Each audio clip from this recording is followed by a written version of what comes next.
All right, welcome back. This is the Pencil Kings podcast, and I'm excited today to talk to Carl Potts. Carl has been recommended to me so many times. I don't think anybody has been recommended more to come onto the podcast. And so last night I was sitting down reading Carl's book, The DC Comics Guide to Creating Comics Inside the Art of Visual Storytelling, and really just blown away at how Carl breaks things down in a very straightforward way. So you're not reading a ton to understand the concept, and then there's visual examples so you can see how things look when it's done right and see how things look when it's done wrong or incorrect or not as efficient. And I think this is really helpful for anybody, and I know there's a lot of you that want to create a comic book, and this would be a great place to start because it's kind of giving you the big overview, the big picture, and diving into all the different areas. So welcome to the call, Carl. Thank you. Just talked about the book, but you've had an amazing history. So just to start things off, could you give people like a one, or maybe you need more than 1 minute overview of some of the amazing things that you've done in your career? Holy cow, I'll try to give you a Reader's Digest version. This will be tough. I started out as a comics artist. I moved from the West Coast to New York and got involved with doing comics and also storyboards for ad agencies. And eventually was asked to join Marvel's editorial staff, and I was there for 13 years. For most of that time, I was an executive editor in charge of about a third of Marvel's output. And then after 13 years, I went off and jumped into a field that was even more volatile than publishing, the interactive field, including interactive gaming and marketing. And these days, I juggle various freelance assignments, and I teach at the School of Visual Arts in New York, and I teach online for Academy of Art University, which is based in San Francisco. That was good. It's really short and sweet. Yeah, almost out of breath. So I guess the first question that I have is, I'm a real advocate of people, you're studying hard and then getting that first break wherever you can. And for you, it was, or from what you just told us, storyboarding for ad agencies. Was that your first big, would you call it a big break, like your first entry into some kind of visual industry? In a way, I started out by, when I came to New York, I really was determined to break into comics at a time when one of the comics publishers, Atlas Comics, had gone under and everybody was scrambling back to the big two, Marvel and DC. So trying to break in then was not the best timing. But I had shown my work previously to Neil Adams, who, along with Dick Giordano, owned Continuity Studios in New York. And I went back up there, and they liked my work and asked me to come aboard at Continuity and help them draw. They just gotten the assignment to package 3 black and white magazine-sized comics for Charlton Comics based on TV shows at the time, $6 Million Man, Emergency, and Space 1999. And so I was started out penciling for those comics. And at the same time, Continuity did a lot of storyboard and animatic work for just about all the major New York ad agencies. So I quickly got involved with that and worked on some of the continuity assignments and started building up some of my own client contacts, and basically survived by drawing storyboards because I could make as much from drawing a single frame of a storyboard as I could for penciling a whole comics page.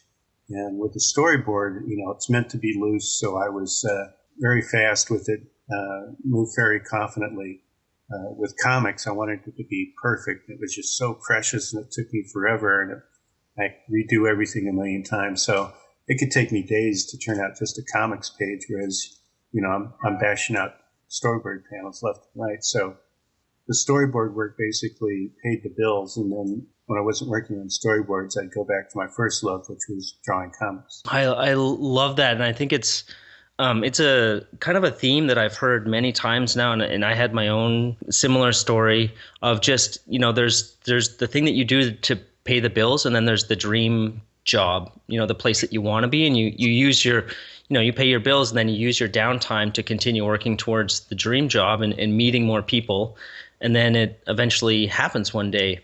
Yeah, but I think I was particularly lucky because storyboards and comics are so closely related to each other that, and doing storyboards for TV commercials, which is mostly what I did, your visual storytelling has to be absolutely spot on clear. There can't be anything that's remotely confusing at all.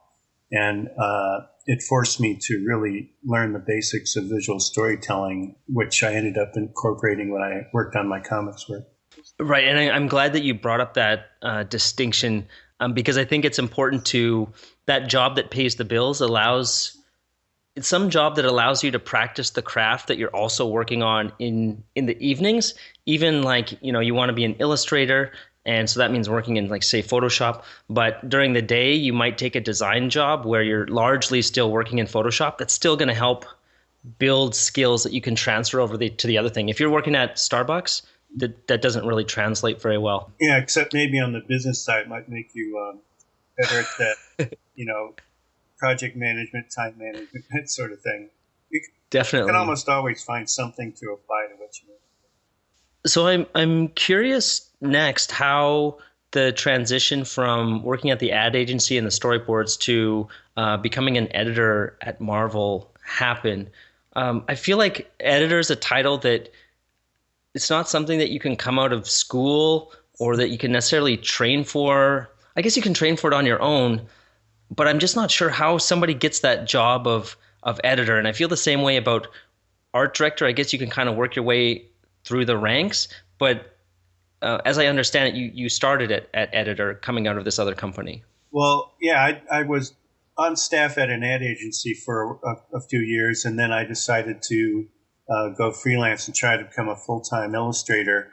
And I quickly realized that I didn't have enough of a client base or the speed, and certainly didn't have the competitive skills at that time to make a reliably consistent living at it. And but I was still working hard to try and pull that off, and I had no plans at all to go into editorial. But I got a call out of the blue from the editor-in-chief of Marvel at the time, and he told me that one of the editors on staff was leaving to go freelance, and he didn't feel that any of his current crop of assistant editors were ready to promote. And he'd asked around for from some other professionals for ideas of who to talk to about coming on staff as an editor. And one of the people he'd spoke to was someone you may have heard of, Bill Sienkiewicz, who's a very successful comics and illustrator artist. He's someone, if you haven't yet, you need to get on the show. But it was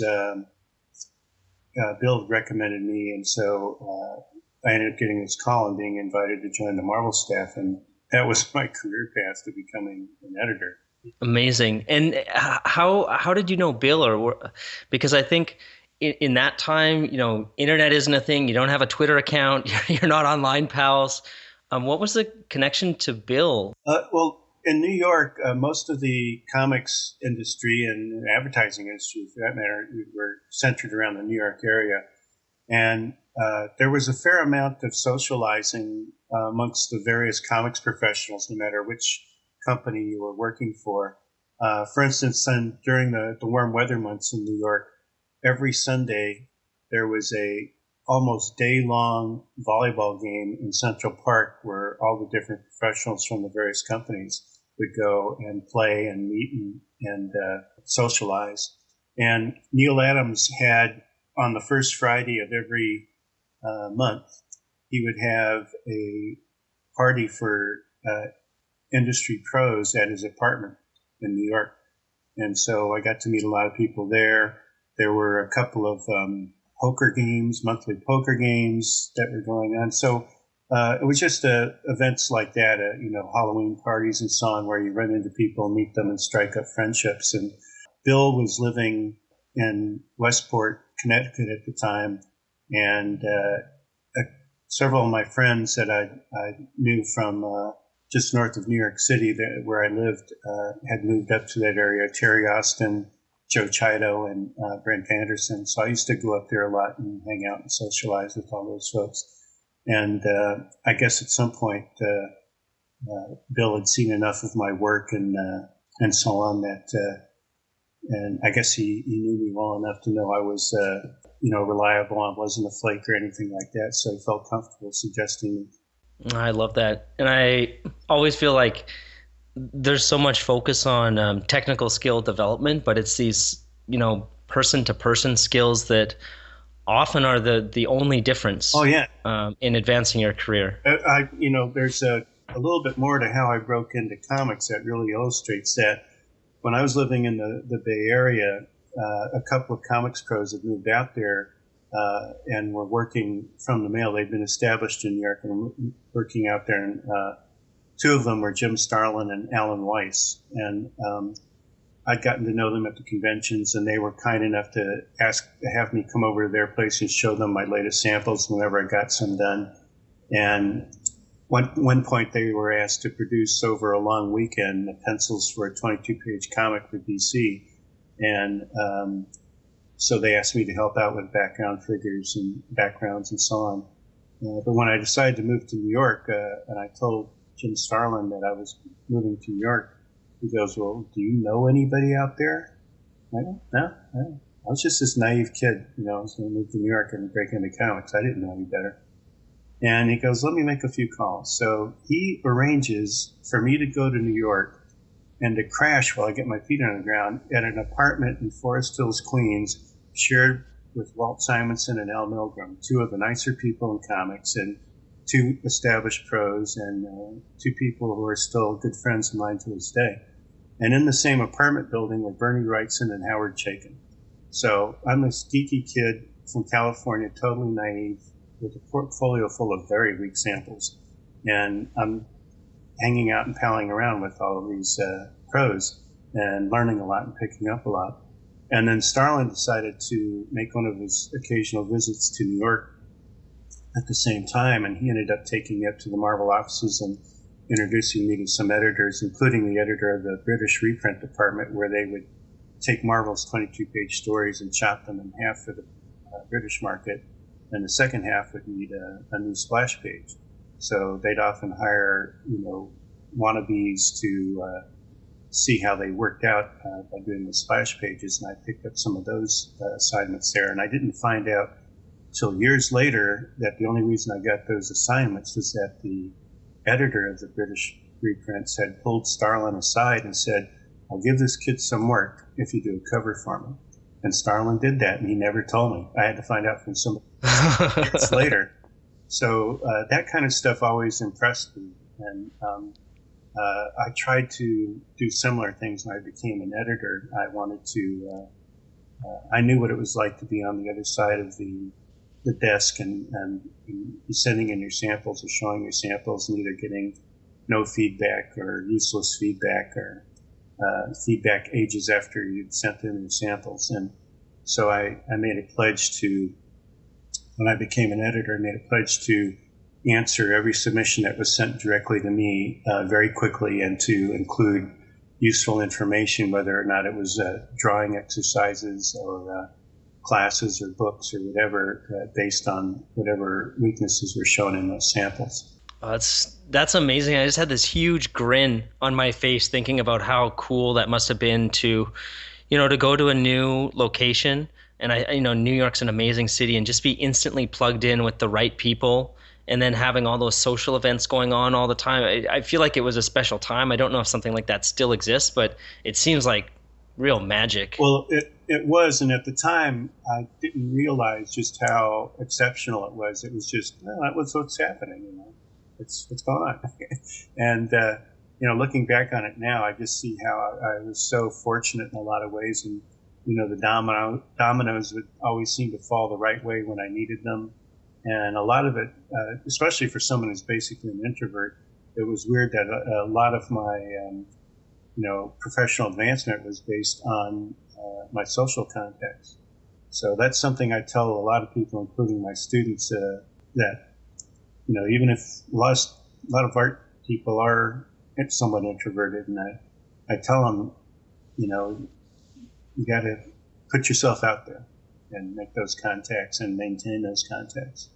I'm curious about just the idea of sending in submissions to an editor, and from somebody who's not well versed in the comic book industry. To me, it seems like your chance of getting a reply is almost zero. But I love that you're making the commitment to kind of pay it forward and help people out. But I'm also curious, like, how many submissions were you getting? Because you were an editor during kind of the height of comic books. I don't know if fandom is the right word, but Well, it was definitely the height of comic books as far as sales go. Yeah. Well, I found that it was, kind of word got out that if you wanted to get a response from Marvel, send them to me, send your samples to me. So my work grew exponentially, and every day the mail would come by, and there'd just be this, big stack of submissions. The first day on the job as an editor, I was going through the stack of submissions that the previous editor hadn't had a chance to get to yet.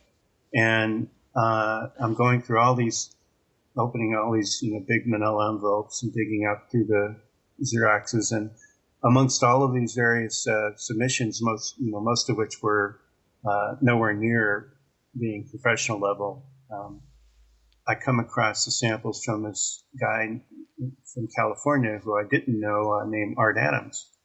And he went on to eventually become a very big name in the comics business, very successful. And that was a nice way to start my first day digging through the samples. So I found that most samples had most of them had the same basic handful of drawing weaknesses in various combinations. So this is before word processors became widely available. But I ended up drafting a series of paragraphs for the responses that first would identify whatever the weakness was, whether it was the visual storytelling or the anatomy or whatever. Perspective was a big one too.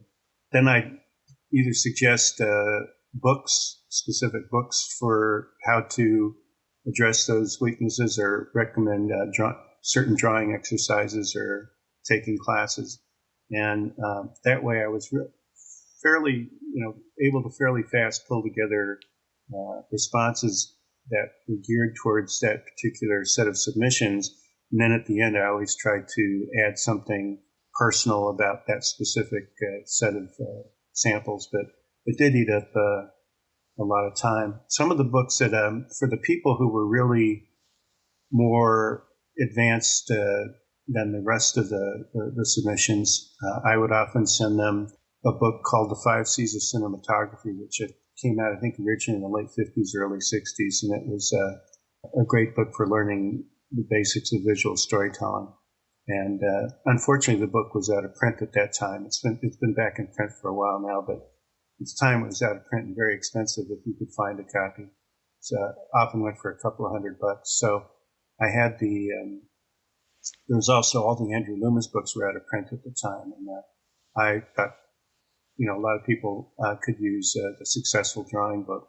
So I asked Marvel's publisher, Mike Hotson, and he contacted the publishers of those books and got them to agree to allow us to make a certain number of Xerox copies of them as training materials every year. So for the people who really showed a lot of promise, I would often send them one or both of those books. Oh, amazing.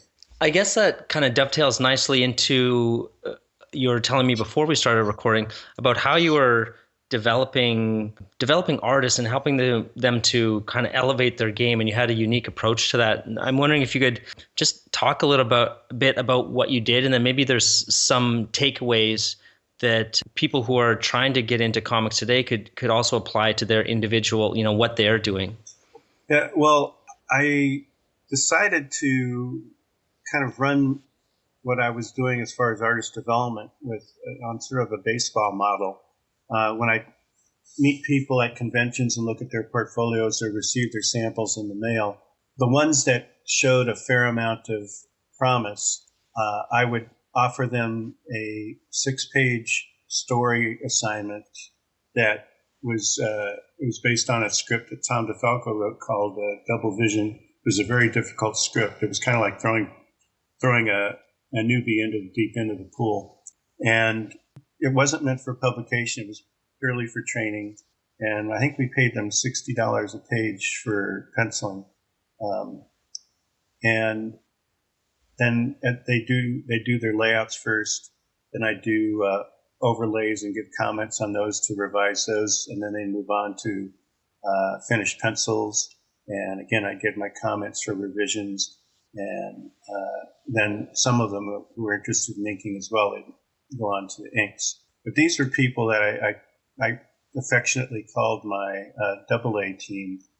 They were working on training exercises and training assignments not meant for publication, just to try and up their skill level. I was also trying to train them not just on the creative side, but on the professionalism side. Because if someone draws like amazingly well, but I can't rely on them when I'm working in a periodical field, they're no good to me. So I would ask them right off the bat how well they judged their ability to produce quality work, at what rate, and have them actually create their own initial deadlines for sending in the layouts, and see how well they were able to fulfill that commitment, and also try and train them to keep me informed if they did run into a problem, to let me know before the fact. Don't just let the deadline go by and have me try and have to chase them down, things like that. So I was trying to train them on the creative and the professional side. And then if they reached a certain level of skill, they would go on to the AAA team, which would work on the occasional inventory or fill-in story I needed, or when we had giant size annual issues, we'd often have multiple stories in there, including a lot of shorter backup stories, so I could have them work on that. And then I had my pros who were working on, for the most part, working on my monthly titles. And occasionally one of the pros would leave to go work on something else, either in one of the other Marvel offices or another publisher. And instead of trying to hire somebody away from another of the Marvel editorial offices to replace them, I was often able to bring up someone through my farm system to take their place. There were people that kind of skipped over, like Jim Lee went right from being in the AA into the pros. He didn't go into AAA. So I guess it's the same thing in baseball. Occasionally you get somebody that just really is excelling and they make that leap. And so how would somebody have caught your eye to get onto the AA team? Are these people that you would meet at conventions, or the submissions that people were sending in the mail? Both. If I just saw work that I thought showed promise, there was a fairly high level of drawing skill, and they were drawing a wide range of subjects at a fairly consistent level, and they had a good sense of storytelling, then I'd be interested in working with them. If someone was just doing pinups of people standing around or posing or in action shots, even if they're well drawn, it was difficult for me to put too much time in trying to help mentor them if they weren't going to try visual storytelling, or if they didn't draw anything else. Like what a lot of people don't realize is that quality comic artist has to be able to draw more things at the same high level of convincingness than any other type of artist. Most fine artists and commercial artists end up specializing in one or a few subjects. They do portraits, or they do some sort of product shot, whether it's vehicles or consumer packaged goods, or they do landscapes or whatever. But when you're a comics artist, you have to be able to draw anything real or imagined at the same high level of convincingness. If your people are really strong, your figure work is strong, but your horses are weak, and you have to draw someone riding a horse, the reader's eye is going to go to the weak, wonky-looking horse, not to that really nice-looking person riding the horse. Or if your vehicles are just really, amateurish looking compared to the rest of your work, it just doesn't work. The reader's eye goes to the weak area, and it breaks their suspension of disbelief and takes them out of the flow of the story. So one of the things I looked for were people who were kind of pushing themselves to be able to draw a wide range of subjects. I love this process that you have for developing the AA talent, and I think I just want to spend a second here to highlight it because I think it not only applies to comic books, but it applies to anything where you're hiring people. Where if you give that person a test that's almost impossible or like very high difficulty level, right, it's going to force them to make a stretch, but it's also going to potentially create problems where they're going to have to communicate with you. Mm-hmm. And in doing that, you can see how they work as a professional. And like you were talking about, developing them as a professional. And this is something that I only heard of recently when I went to a conference. That this is how somebody was hiring programmers, giving them an impossible task and then seeing how they solve problems and communicate, because this is so important. Like you said, with periodicals or something that comes out every month or whatever it is, deadlines become insanely important. There's no wiggle room. Right. Yeah, and I decided when I started editing that I also wanted to have my run on a schedule, what was called the ideal schedule. There was a traffic manager at the time, John Romita Sr.'s wife, Virginia Romita. She later went on to be in charge of the whole bullpen, but she was initially there as the traffic manager. And she had an idealized schedule that you ran on. And if you were working on a monthly book, for example, you had at least 4, if not 5, different issues in various stages of production. Whatever book you were working out the plot on for the issue before that was being penciled, and the one after that was being scripted, and the one after that was being lettered and inked, and then one after that was being colored. So, ideally you'd have a handful of issues in various stages of production on that one title at any given time. And what happens, I think, with some people that get into a deadline crunch for some reason, they end up just concentrating on the most urgent emergency situation, and everything behind it starts to slide until it becomes the latest emergency. And I believe the best way to avoid that is to try and move everything forward as far as it can go every day, whether or not it's an emergency or the latest thing or something that's planned down the pipeline. And that's a hard ideal to live up to. But unless you strive for it, you'll never come close to living up to it. Yep. I 100% agree with that, and something like that's actually one of my New Year's resolutions is to bust my butt every morning, because that's really the only time where I'm in full control of my schedule before the work, things kind of get hectic as people's, emails start coming in or somebody calls you or whatever. And those few hours in the morning is when you can make it, you can get a lot done. I used to make a habit, even though I lived about 25, 30 miles away from the Marvel offices, I would often get in there about between 7:30 and 8 every morning. And that was my most productive time of day, the first few hours before the phone started ringing or the meetings started happening and so on. I would get so much stuff done in those first few hours. It was great. Okay, I want to change directions a little bit because you're teaching a really interesting course at the School of Visual Art in New York about IP development. And I'm wondering if, obviously, I'm sure you could talk for a whole semester on this, but I think it's something that a lot of people have an idea in their head and they would like to bring this into reality, but they're not sure how to start. And I also feel like people don't realize the seriousness and the depth of what that journey really means.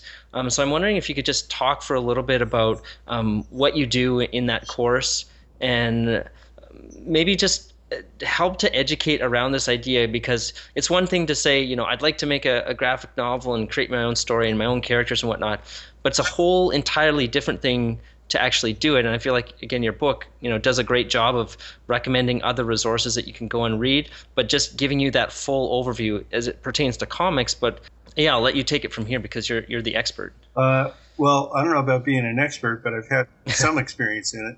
But the course is basically, I think the official title is creating and development of entertainment intellectual properties. And the idea is that the students come in with some sort of story, or at least an idea for a story or a series that they've had for a while, and they want to develop it either as a ongoing comic series, or maybe an animated series, or a live action TV series, something along those lines. And the kind of end deliverable is what we call a Bible for that property, where the script for the first episode is written, and outlines for the next batch of issues or episodes are worked out, and then overviews of what would be happening in the following years or seasons are worked out. All the characters are not only just design what their physical appearance looks like, but what their internal and external emotional goals are, and how they're often in conflict, and how those help drive what happens in the story. We work out the logic of the world that the people or the project is taking place in. If it's not our normal world outside our window, if there's some sort of fantastic element, whether it's a fantasy or science fiction thing or a horror thing, then you need to make sure that the creator knows the rules of their world, what can and can't happen. Otherwise, sometimes you get students that say, well, it's fantasy, I can do whatever I want. Yeah, but then that often creates a very unsatisfying story. If you have people do, Deus Ex Machina type out of, thin air solutions to things that haven't been set up, it's very unsatisfying for the reader. So it's more important than even stories that are set in the normal world, for if you're doing a story that has some sort of fantastic element, to make sure that the world's internal story logic works, and that the capabilities and limitations of the various people or entities or powers, and how make that a part of how the climax works. If you establish what somebody's limitations are, part of the climax should be how they manage to get around those limitations and succeed. And we work out on the title, the best title for the story or the series. We work out on a cover. If there's particular jargon or language, we work out a lexicon. All these different aspects to create this Bible, so that they know their world inside and out. And how big or in-depth is this Bible? It can range. It can go anywhere from, 10 pages to 20 pages, I guess, on average. A lot of it depends on how many characters are involved, too. If you've got like a 2-character story, it's going to be a lot shorter than if you have a huge cast.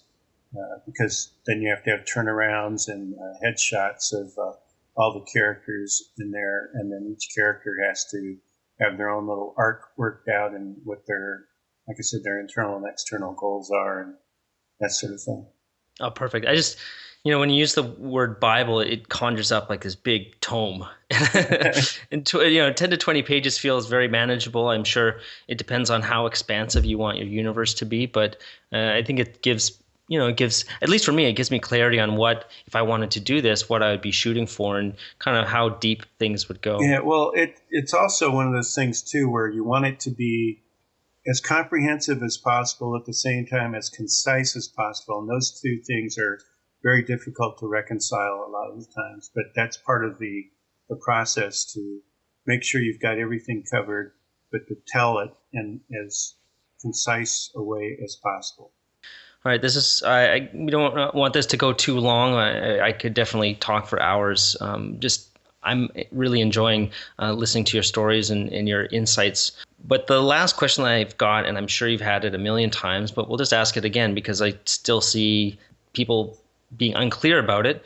So we'll do our part to ask this question to forward on to more people.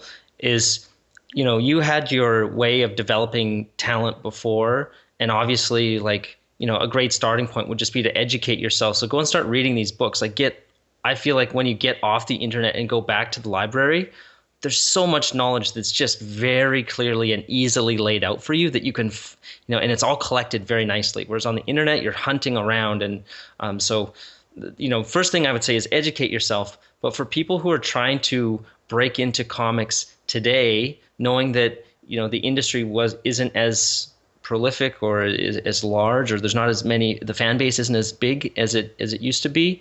How does somebody go about that? Or where people used to be able to get your eye by sending things in via submission or meeting you at a convention, is it the same kind of situation today, except that the quality bar is just much higher because of there's not as much work happening? Or is there a different way to look at it? Well, it's there. The things have changed quite a bit since the time I was line editing at Marvel, and it's both much more difficult and much easier to get your work exposed to people that you want to work with.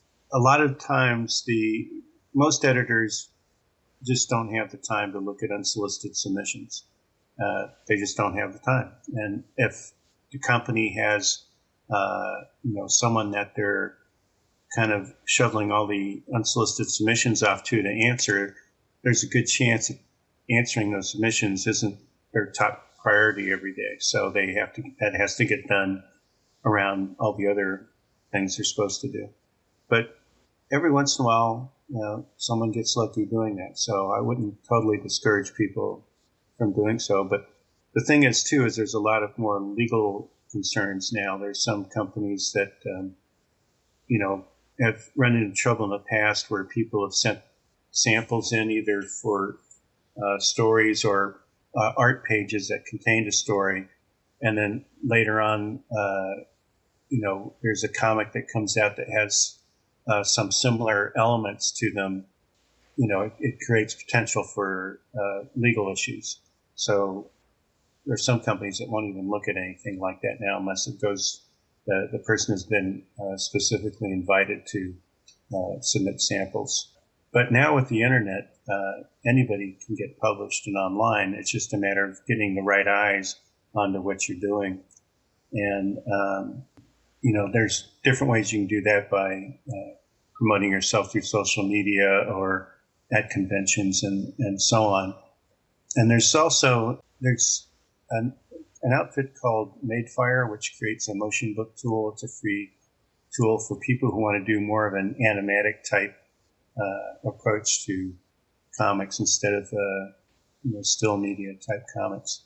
And I know there's a lot of controversy in the comics professional world about if that really comics or not. It's not really animation. It's not really comics. It's some weird thing in between. And I'm a little old-fashioned. I like stay still comics, but if something works, I'm all for it. And the Madefire tool allows you to import your assets, and you can create soundtracks for them, have pan and scan going on, have the word balloons and the captions appear in sequence the way you want them to, have the camera move around and through things. And it's an interesting approach, but if you use that to create your comic, I believe they have a partnership with Apple TV and with DeviantArt. And if you submit your comic that you created using their motion book tool, and they think it's good enough, you end up having the cover of your book up on the screen for people to choose to check out, amongst all these other things done by big name companies and big name creators. And if you end up getting a lot of hits, then your cover stays up, higher on the screen than it would be if it doesn't get a lot of hits and it quickly falls towards the bottom of the scrolling bar until eventually it falls off. So, nothing like that was available to me when I was trying to break in. But conventions is also a great place to go if you show your work. It's a little hard to pin down editors to show your work to at times, but it's still possible. But if you show it to other professionals to get their feedback on it, that's what I did when I was starting out, and that's how I got to know people like Jim Starlin and Alan Weiss, who ended up helping me launch my career. That's always a good thing to do, and just getting feedback. One other thing I might want to say about getting feedback from people is a lot of times you really need to hear what you don't want to hear from the people giving you feedback.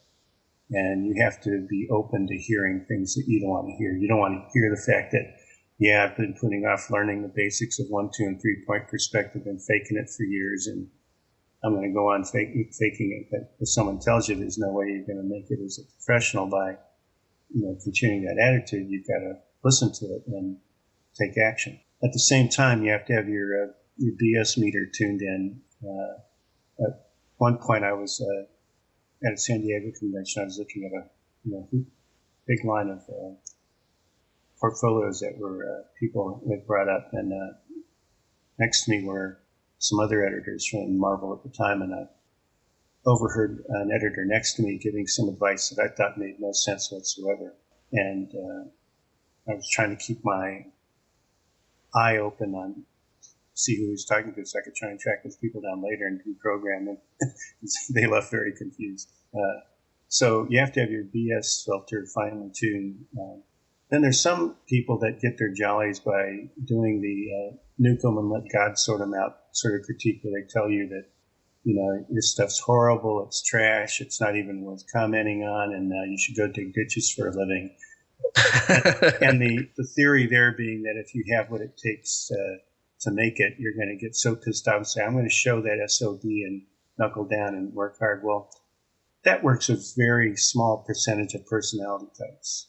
And there could be someone who just has amazing talent and skill, but they're a very fragile personality. And if someone, a pro that they admire, tells them that go dig ditches for a living or never pick up a pencil again, they might not pick up a pencil again.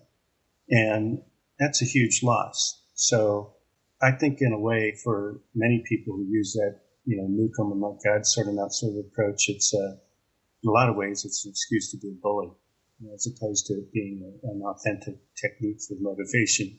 That approach to motivation, like I said, only works with a very small set of personalities. But if you give someone a cool, calm assessment and let them know where their problems are and what they need to do to fix them, if they have what it takes to do that, they'll do that whether or not there's somebody that would react to a quick, verbal kick in the pants, or to a more, friendly or paternal approach. Okay, I need to ask one follow-up question, because I feel like the idea of a BS detector, when I put myself back in that mindset of like the newbie kid, you don't really know what's up. Everything is just good intentions.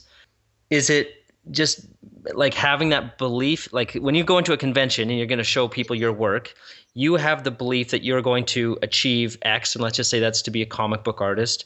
And no matter who tells you this, you're not going to let that deter you. Good or bad feedback, nuke them and let God sort them out, or very helpful in mentoring. You'll take it all with a grain of salt, but you know what path you're on, and nobody's going to stop you. You think that's a good mindset? Generally, yeah, but in reality, there are some people that are just fooling themselves if they have that mindset. There are people that, continue to show their work year after year after year with no improvement in the work, and yet they seem to think they're God's undiscovered gift for comics. And that for someone like that, it would probably do them good to listen to and say, hey, I really don't think you have what it takes to make it in this field. I've never told anybody that they would never make it in the field, because I've seen one or two examples of people that when I saw their initial work, I just thought it was so god awful that there's no way in hell they'd ever get it together. And yet it happened. It's very rare, but it does happen. I think the closest I came once, I was at a store and someone was showing their portfolio, and there was someone that was already well into their 30s, and the work was very, very weak and crude.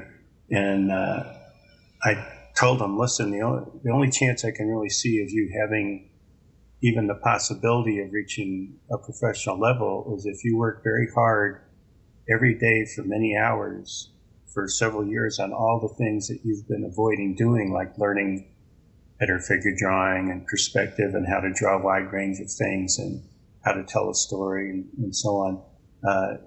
You're just not going to have people knocking on your door to try and hire you, and that only you know whether or not you have the dedication to work on all these things for hours every day for the next several years, just to have the remote possibility of reaching that level.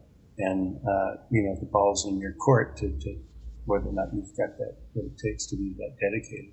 So that's the closest I'd ever come to telling somebody there's no way involved. Well, I think that's the perfect place to end. Where can people find you online, Carl? Obviously, you have your book on Amazon, but are there places where people can read more from you or get more insight into your process? Because I feel like you have so much to give, and there's so many people who love comics. Well, thanks.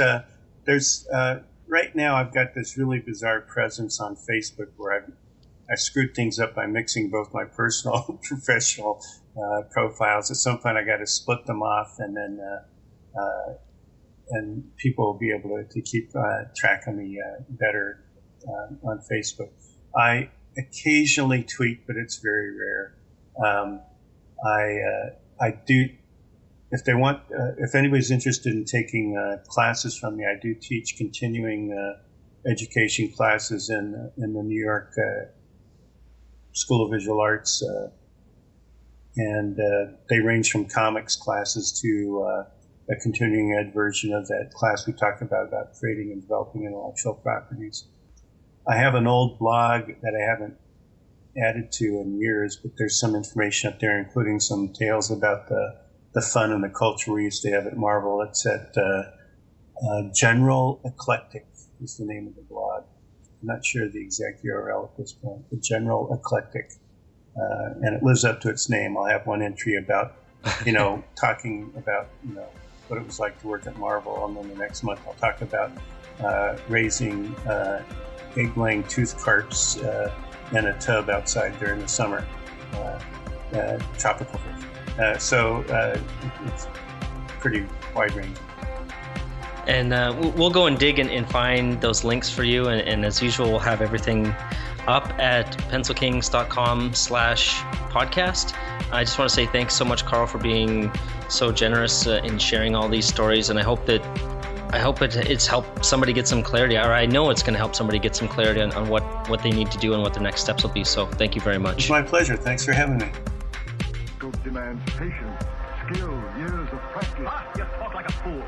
I would trade a century of practice for an ounce of inspiration.